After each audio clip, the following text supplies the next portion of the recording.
안녕하세요. 이번 학기 한국문학개론 수업을 맡은 윤주한입니다. 자, 오늘은 문학의 제 요소에 대해서 수업을 진행하도록 하겠습니다.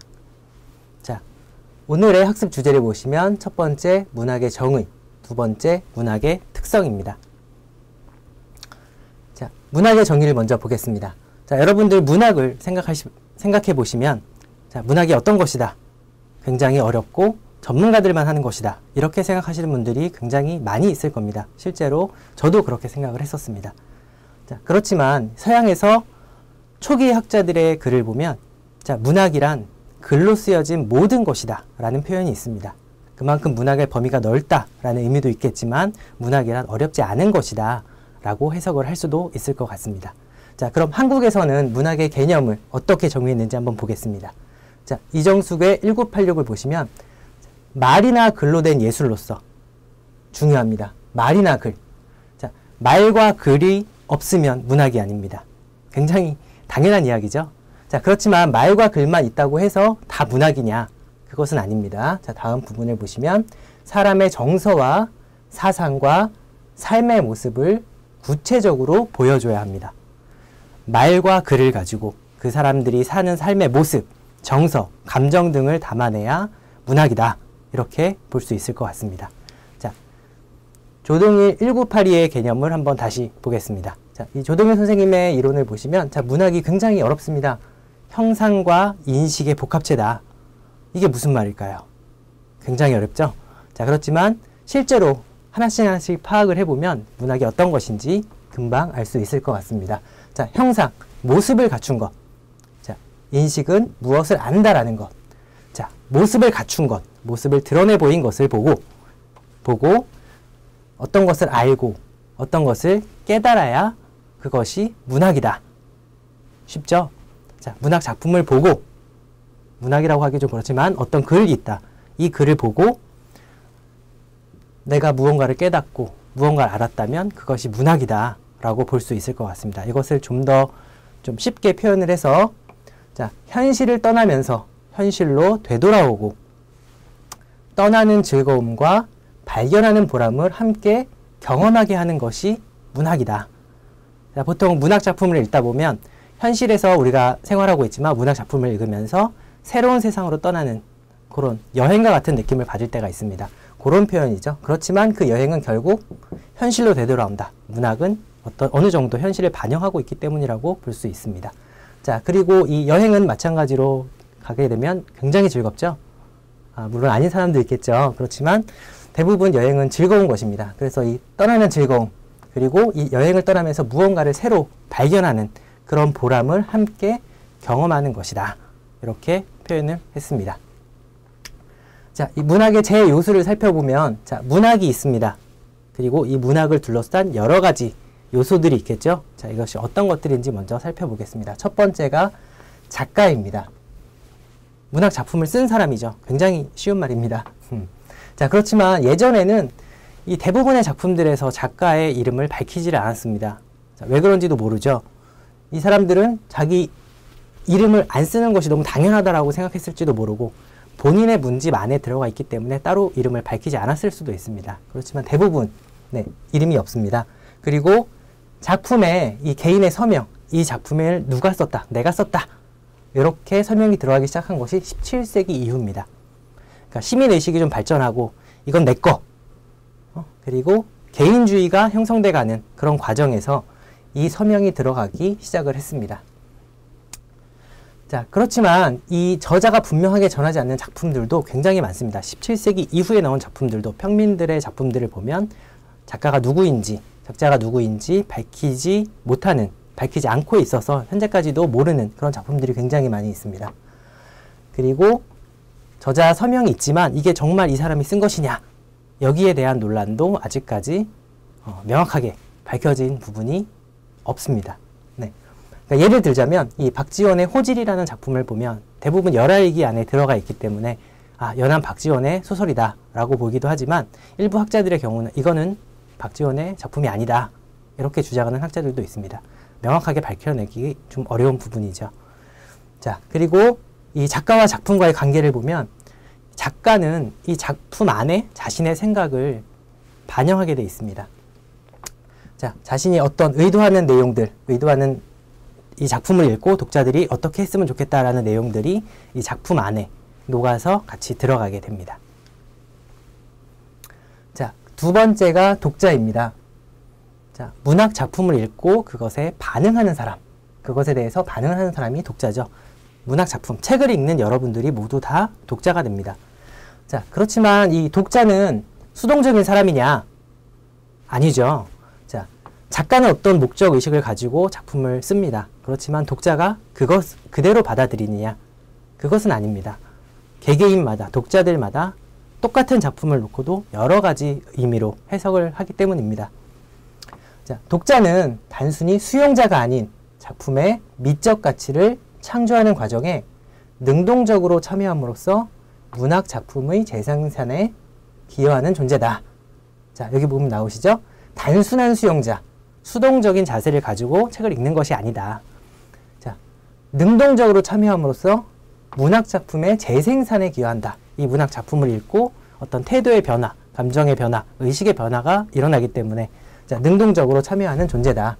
자, 이것은 이제 보통 그 한국어 교육 읽기 부분에서도 많이 나오는 내용입니다. 자, 이 독자는 문학의 기능과 관련된다. 자, 요 부분 때문입니다. 그래서 능동적으로 참여함으로써 문학 작품의 재생산에 기여하는 존재이기 때문에 이 문학의 기능, 이 문학은 어떤 기능을 가지고 있다. 뭐 독자들의 반응을 이끌어낸다. 의식의 변화, 생각의 변화를 이끌어낸다라는 이런 기능과 관련되는 부분입니다.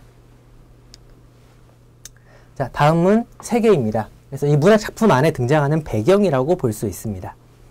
자, 문학 작품이 처한 사회 현실입니다. 그래서 이 문학 작품 안에서 이 세계, 이 배경은 역사적인 현실, 그 당시의 사회 문화, 이 작품 안에서 드러내고자 하는 역사적인 내용이나 그 당시의 여러 가지 사회 현상, 사람들의 의식, 생각, 태도 이런 것들을 반영을 하고 있습니다. 자, 그리고 문학 작품을 둘러싼 시간과 공간을 나타내는 부분이 이 세계이기도 합니다. 그래서 결국 문학 작품은 현실을 모방하거나 반영하게 됩니다. 자, 우리가 흔히 뭐 판타지라고 부르는 그런 소설들 굉장히 현실과 다른 내용을 담고 있다라고 생각하기 쉽습니다. 뭐 마법이 나오고 뭐 마술이 나오고 이런 내용들이 있지만 그 안에서도 결국 그 당시의 사회 모습이 반영된다. 사람들과 사람들과의 관계, 이 사람들이 왜 이렇게 행동하는가 이런 것들이 결국은 문학 작품 안에 반영된다라고 보시면 될 것 같습니다. 자, 문학과 요소들과의 관계를 한번 정리를 해봤습니다. 자, 굉장히 간단한 내용이었는데 제가 좀 길게 얘기를 한 것 같습니다. 자, 작가가 문학 작품을 창작을 하죠. 작가가 문학 작품을 창작을 합니다. 그리고 이 문학 작품 안에는 작가가 드러내려고 하는 어떤 의식이나 생각이 포함되어 있습니다. 그리고 그 안에, 문학 작품 안에 주인공들이 살아가는 세상이 있죠. 그 작품 현실입니다. 작품 안에 나타나는 현실이죠. 결국 이 세계 배경은 현재 작가가 살고 있는 사회 모습이나 작가가 나타내고자 하는 어떤 목적을 반영하기 위한 그 현실 세계를 반영하게 됩니다. 그리고 독자는 이 작품을 읽고 어떤 의식이나 생각의 변화를 느끼게 되는 거죠. 그래서 이 문학과 다른 제 요소들과의 관계를 이렇게 간단하게 표로 볼 수 있습니다. 자, 다음은 문학의 기능입니다. 자, 문학은 어떤 기능을 할까? 자, 크게 세 가지로 나누어 볼 수 있는데 첫 번째가 자, 가르침과 쓰임입니다. 자, 문학을 읽으면서 어떤 것들을 배울 수 있다. 작가는 어떤 내용을 독자들에게 가르칠 수 있다. 라는 부분이죠. 그래서 이것을 교훈설이라고도 하고 문학의 교훈적 기능이라고도 합니다. 대표적인 예로 계몽문학을 들 수 있는데요. 계몽문학은 20세기가 아니죠. 19세기 네, 한국이 개화되기 이전부터 해서 20년대, 30년대까지 뭐 정확히 따지면 20년대, 30년대 요쯤으로 볼 수 있겠죠. 이 당시 사람들의 생각, 한국인들의 생각이 굉장히 뒤떨어졌다. 세계화에 못 미친다. 새로운 것들을 받아들여야 한다. 이런 의미로서 쓰여진 작품들이 이제 계몽문학입니다. 이런 것들이 대표적인 문학의 교훈서를 뒷받침하고 있는 작품이라고 할 수 있습니다. 자, 가르침과 쓰임, 교훈설에 대한 동양의 내용들을 한번 보겠습니다. 논어에 나오는 내용입니다. 네, 읽으면서 보겠습니다. 자, 아이들이 어째서 시를 배우지 않는가? 자, 여기서 시는 이제 보통 그냥 문학이라고 생각을 하시면 될 것 같습니다. 자, 시는 감흥을 북돋우고 풍속을 보게 하고 벗들을 모으고 정치를 비판할 수 있고 가까이 어버이를 섬기며 멀리는 임금을 받들며 짐승과 나무의 이름을 많이 알게 한다. 자, 시라고 표현이 되어 있지만 문학이라고 생각을 해서 보시면 자, 왜 아이들이 공부를 안 하냐 이런 표현이 되겠죠. 예전의 문학은 문학, 철학, 사학, 뭐 역사, 정치 여러 가지를 포함하고 있습니다. 그렇기 때문에 이렇게 표현이 된 것 같은데 자, 감흥을 북돋운다. 뭐 어떤 감정의 변화를 느끼게 한다. 뭐 풍속을 보게 한다. 사회 현상이나 이런 것들을 알 수 있게 한다. 등등 여러 가지 좋은 점들이 나와 있습니다. 하다못해 이제 최소한 문학을 읽게 되면 뭐 짐승들의 이름이나 나무의 이름까지도 많이 알 수 있다. 결국 문학은 아이들에게 교훈을 준다라는 내용들이죠.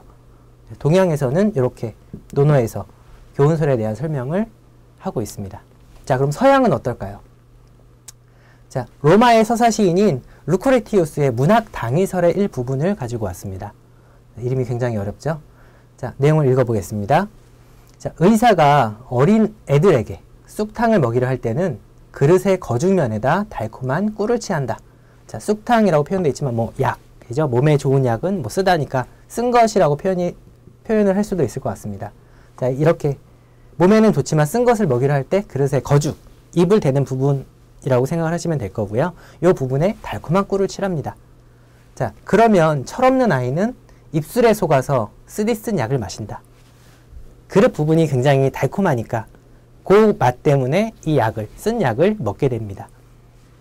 자, 어린애는 꿀물에 속았다 할지라도 아무 해를 받지 않고 도리어 그런 수단으로 말미암아 건강을 회복하게 된다. 자, 결국은 원론적으로 봤을 때 이 아이는 속은 거죠. 쓴 것을 달게 먹었으니까. 그렇지만 아이에게 해가 없고 오히려 몸을 건강하게 하는 좋은 역할을 한다라는 부분입니다. 자, 이와 마찬가지로 이 철학 속에는 아직도 철학의 맛을 보지 못한 사람들에게 너무도 쓴 내용이 들어있기 때문에 나는 나의 추리를 운문으로 된 달콤한 노래로서 제군 앞에 바치려 한다. 자, 이 철학이라고 표현되어 있지만 아까도 말씀드렸듯이 이 문학이라는 내용 안에 여러 가지 어려운 내용들, 뭐 이론적인 내용, 철학적인 내용, 역사적인 내용들이 다 들어가 있기 때문에 여기서는 철학이라고 표현을 한 것 같습니다. 자, 너무 쓴 내용, 몸에는 좋지만 어려운 내용들이 들어있기 때문에 자, 나의 추리를 운문으로 된 달콤한 노래로서 제군 앞에 바치려 한다. 어떤 운율을 가진 시로 표현을 했다라는 거죠. 굉장히 어려운 내용이지만 어렵기 때문에 쉽게 이해하도록 하기 위해서 시로 표현을 했다. 자, 이와 같이 시라고 하는 쾌적한 꿀을 발라 놓으면 독자의 마음을 끌 수 있을 것이고 또 독자는 진전한 천리와 그 유익성을 섭취할 것이다. 무슨 얘기인지 이해하셨습니까? 네. 요 내용이 이 루크레티우스의 문학 당의설입니다. 자, 문학의 당의. 굉장히 달콤한 옷을 입혀서 사람들에게 먹이겠다라는 거죠. 결국은 이 문학을 통해서 사람들에게 무언가를 가르칠 수 있지만 어렵기 때문에 사람들이 잘 안 하려고 한다. 그래서 이것을 좀 더 쉽게 달콤하게 포장을 하겠다라는 거겠죠. 결국은 이것도 이제 결국 교훈설과 연관 지어지는 그런 내용이 될 것 같습니다. 자, 다음 두 번째 기능입니다. 즐김이라고 표현되어 있습니다. 이 아리스토텔레스의 쾌락설입니다. 네. 첫 번째는 교훈설, 두 번째는 쾌락설. 즐거움을 위해서 문학을 읽는다 라고 보시면 될 것 같습니다. 문학의 쾌락적 기능이라고도 표현을 합니다. 자, 아리스토텔레스의 시학에 보면 이런 내용들이 나와 있습니다.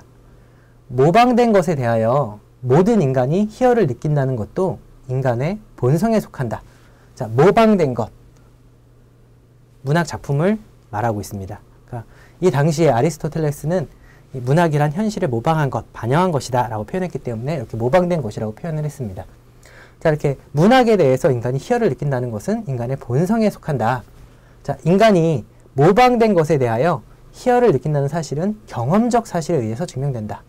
자, 자신이 경험했다 또는 모든 사람들이 그렇다고 생각을 한다. 그렇게 이야기한다라는 거죠. 그래서 문학을 읽음으로써 인간은 즐거움, 기쁨을 느낀다. 자, 그래서 문학 작품을 읽고 어떤 정서적인 정화, 즐거움을 얻는다. 그래서 뭐 카타르시스를 느낀다라고도 표현을 했습니다. 아리스토텔레스가. 자, 그리고 세 번째가 이제 감동이나 감동 및 구원에 대한 기능입니다. 통합설이라고도 합니다. 문학의 쾌락적 기능, 교훈적 기능이 적절하게 배치되어 있는 부분을 배치돼서 설명하고 있는 것을 말합니다. 자, 문학의 쾌락적 기능과 교훈적 기능은 너무 상반되는 부분에 포함되어 있죠. 그래서 너무 한쪽으로 치우치다 보면 뭐 쾌락적 기능으로만 빠진다. 그러면 정말 내용이 없는 단순한 즐거움을 위한 글이 될 것이고, 교훈적 기능 쪽으로만 너무 치우치다 보면 내용은 너무 좋지만 이게 문학인가? 재미가 없어요. 사람들이 안 읽게 돼요. 그래서 이 두 가지가 적절히 통합되어 있어야 한다라는 내용을 가지고 있는 것이 이 통합설입니다. 자, 다음은 두 번째로 문학의 특성, 자, 문학의 네 관점에 대해서 알아보도록 하겠습니다. 자, 첫 번째는 모방론입니다. 반영론이라고도 합니다. 자, 아까도 잠깐 언급을 했습니다만, 자, 이 문학의 대상에 중점을 두고 있는데요. 이 문학 작품 안에 여러 가지 현실 세계 모습이 반영돼 있다. 현실 세계 여러 가지 모습을 모방해서 문학 작품을 창작한다. 이런 내용이 되겠습니다.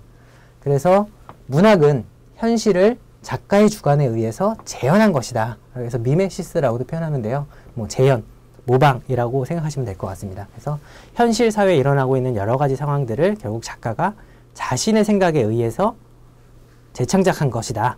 이렇게 보는 것이 모방설입니다. 그래서 이 모방론은 역사성이나 현실성을 강조하는 특징을 가지고 있습니다. 자, 두 번째는 표현론입니다. 이것은 작가에 굉장히 집중하는 그런 관점이라고 볼 수 있습니다. 그래서 이 작가의 창조적 직관과 상상력을 강조한다. 작가의 개성을 굉장히 강조하고 있는 관점입니다. 그래서 작가가 작품, 문학 작품을 창작하는 데 있어서 어떤 것을 나타내려고 했는가에 대해서 알아보는 관점입니다. 그냥 작가가 작품을 그냥 단순히 즐거움만으로 만들진 않았겠죠. 그래서 즐겁기도 하지만 이 즐거움 속에 들어있는 무언가, 작가가 나타내고자 하는 무언가, 이것을 알아야 한다라고 보는 것이 이 표현론의 관점입니다.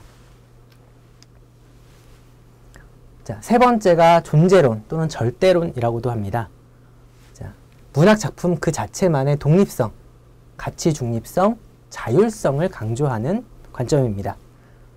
그래서 요거 존재론이나 절대론, 존재론 또는 절대론은 그 외적인 부분들은 다 생략입니다. 작품 자체만 봐야 한다. 이 작가가 이전에는 어떤 작품을 써왔고 어떤 내용을 드러내려고 하고 있다. 이런 내용도 필요 없고, 독자는 이 작품을 보고 어떤 것을 깨달았다. 이것도 필요 없습니다. 이 작품 자체가 가지고 있는 특징, 내용, 주제 이런 것들만 파악하려고 하는 관점입니다. 자, 그래서 문학을 향한 어떤 목적도 거부한다라는 특징을 가지고 있습니다. 자, 네 번째가 효용론 또는 수용론이라고 하는 관점입니다. 그래서 독자와의 관계에 관심을 두고 있는 관점인데요. 자, 문학이란 한 문화권 안에서 가르치고 익히고 보존할 만한 가치가 있는 것이다. 이렇게 생각을 합니다. 왜 그럴까요? 자, 독자들이 이 작품을 읽고 어떤 태도, 심경, 의식, 생각의 변화를 이끌어내게 만든다라고 생각을 하기 때문입니다. 자, 그래서 문학의 소비자인 독자가 작품을 어떻게 받아들이는가, 이 작품을 읽고 어떤 생각을 가지게 되는가, 이런 수용의 문제에 관심을 두고 있습니다. 그래서 수용, 그래서 효용론이라고도 하고 수용론이라고도 합니다. 자, 이 문학의 네 가지 관점을 간단하게 정리를 해보았습니다. 자, 문학 작품 자체만으로 다른 외적인 것들을 배제하고 보는 관점이 존재론 또는 절대론이라고 아까 말씀드렸죠. 자, 그리고 작가가 문학 작품 안에 어떤 것을 나타내려고 하는가, 이것을 보는 것이 표현론입니다. 자, 그리고 이 문학 작품 안에 있는 세계, 배경, 이것은 결국 우리가 살고 있는 이 시대 현실, 이 사회를 반영 또는 모방한다 라고 해서 모방론 또는 반영론이라고도 하고요. 이 독자가 문학 작품을 읽고 어떤 변화를 가지게 되었는가, 이런 것들을 살펴보는 것이 이제 효용론 또는 수용론이 되겠습니다. 자, 한국 문학의 미적 특질로 넘어가서요. 자, 미적 범주를 보시면 앤 하르트만의 이 네 가지 분류가 나와 있습니다. 굉장히 어렵죠? 네. 네. 첫 번째가 숭고미, 거룩한 것, 성스러운 것에 대한 아름다움, 감동, 이런 것들을 나타내는 것이 순곰이고요. 두 번째가 우아미, 고상하고 기품 있는 전통적인 아름다움이다 라고 표현한 것이 우아미입니다. 그리고 골개미, 희극미, 익살의 아름다움. 그래서 보통 한국에서는 해학적 이런 표현으로 더 많이 표현을 하는데요. 서양에서 하르트만은 이제 골개미라는 표현을 사용했습니다. 그리고 마지막에 비장미, 비장함 이런 말들 많이 들어보셨죠? 그래서 인간의 좌절, 절망, 한계에서 느껴지는 아름다움이다. 이렇게 요 네 가지 순곰이, 우아미, 골개미, 비장미 요 네 가지로 분류를 했습니다. 자, 그렇다면 한국의 학자들은 어떻게 미적 분류를 하였는지 한번 살펴보도록 하겠습니다. 조윤재 1955에서 분류한 내용을 보시면 자, 똑같이 순서가 조금 달라지긴 했지만 우아미, 비장미, 골개미, 순곰이 요 네 가지를 하르트만의 분류와 똑같이 사용을 하고 있습니다. 그렇지만 명칭을 조금씩 달리 했습니다. 우아미는 은근과 끈기다. 그리고 비장미는 애처로움과 가날품이다. 골개미는 두어라와 노새. 탈춤 같은데 보면 많이 나오는 표현들이죠. 열심히 재밌게, 웃기게, 익살스럽게 표현하는 것들. 순곰이는 큼과 힘참이다. 이렇게 네 가지로 분류를 하였습니다. 자, 다음 조지훈의 1964년 글을 보시면 자, 세 가지로 분류를 하였는데 조금 다르죠. 앞에 있는 학자들과는 조금 다른 분류를 하였습니다.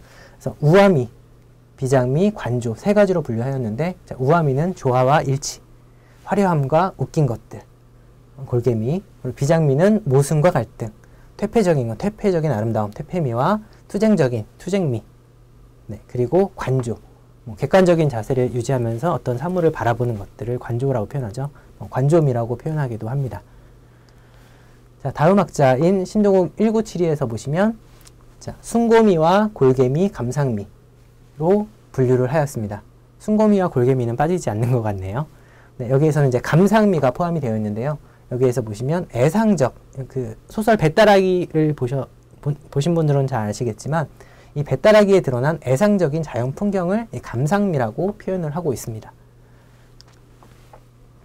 자, 다음 구자기훈 1965의 글을 보시면 자, 양반문학과 평빈문학으로 나누어서 미적 분류를 하였습니다. 좀 독특한 시각을 가지고 분류를 하였는데요. 첫 번째는 양반문학과 평민문학을 대비시켜서 자, 양반의 점잖음과 평민의 우스움, 양반의 도덕성과 평민문학의 색정성 등으로 대비를 시켜서 미적 분류를 유형화시켰고요. 그리고 양반문학은 공업, 자, 나라에 공을 세우고 업을 이루고 이런 것들이 되겠죠. 세상에 대해서 이야기하고 송축, 회고에 대한 것들이 양반문학의 미적 분류에 들어가고요. 평민문학에서는 골개미, 염정, 호색, 벼란 이렇게 해서 조금 양반문학과 평민문학이 대비되는 모습으로 미적 분류를 하였습니다. 자, 그리고 김인한 2010을 보시면 여기서는 이제 우아미, 순곰이, 비장미, 골개미 이런 표현들을 사용하지 않고 해학적이다, 반어적이다, 풍자적이다, 비극적이다 이렇게 해서 좀 더 쉬운 표현으로 말을 바꾼 것 같아요. 그러니까 전체적인 의미에서는 크게 차이는 없을 것 같지만 골개미, 풍자적인 거, 해학적인 것들, 비장미가 비극적인 것들, 그리고 반어적인 것들은 어디에 들어갈까요? 이건 한번 생각을 해봐야 되겠네요. 이 부분에 대해서는 잠깐 좀 생각을 해볼게요. 자, 다음 이제 조동일의 1980을 보시면 조동일 1980 논문을 보시면 자, 굉장히 독특한 시각으로 분류를 하였습니다. 이게 현재까지 이루어지고 있는 내용이라고 볼 수 있겠는데요. 자, 이 미적 분류를 갈래에 적용을 시켰습니다. 굉장히 독특한 시각을 가지고 있고 지금 현재 많이 인지되고 있는 그런 표현이라고 볼 수 있습니다. 자, 순곰이는 자, 신화나 서사문과 불교 설화가 순곰이에 해당한다. 그래서 이 순곰이가 어떤 것이다 라는 것들을 구체적으로 쭉 설명하는 방식 대신에 한국 문학에서 어떤 범주가, 어떤 갈래가 여기에 들어간다 라고 표현을 했습니다. 자, 우아미는 민담과 소설, 한림별곡, 상춘곡 등이 이제 우아미를 가지고 있다 라고 표현을 하고 있고요. 자, 비장미에서는 아기장수설화, 원생몽유록, 수성지, 이생규장전, 이렇게 조금 비극적으로 끝나는 작품들이 많이 들어가 있는 것을 볼 수 있습니다. 자, 그리고